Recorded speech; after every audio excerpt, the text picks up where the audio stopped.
Sanibonani ngani zakwethu, yazi nawe kufanele ukwenze kule channel yethu iMashiya Online TV ukuthi uvele uchofoze subscribe, ungene kwi-comment section, ushare, ulike, bese uyakhomenta ube kwakho umbono wavele ngeke siwuthathele phansi kodwa siwuthatha ngokuthi yasikhulisa.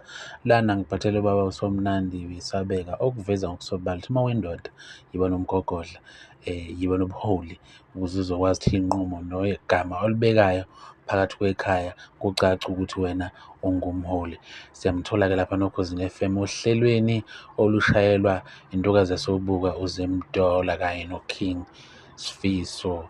Bathi ngaphandle kokuthi ngikumoshele isikhathi-ke mntaka baba, nansi ividiyo iyalandela.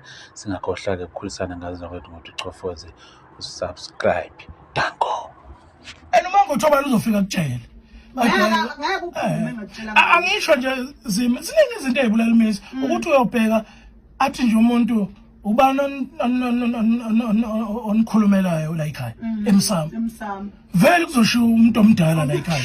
Manje uyayibuka leyo nto athi hayi lo muntu akekho kahle ngani ukhuluma phi bekungekho umuntu ngoba nayo lento Zima imizi ifa ngokuningi. Ngisho umsebenzi unqumi nomakoti umsebenzi ubikela abafowenu ucoce nabo kuqala ngoba makubikela umakoti uzobika idate athi thina kithi ngelanga elithile senza into ethile shintsha idate. Kusho ukuthi mawushintsha idate usokhomba idate kamakoti sekuwumakoti onqume lo msebenzi. Senidlela nje inyama yamahala engafikile empepho la benithumela khona ngoba umsebenzi usunqunywe umuntu wazogana awusanqunyiwe ikhanda noma umuntu ofanele la ekhaya. Ziningi izinto eziyimbangela nokuxoveka nokuxokozela phakathi kwekhaya okufanele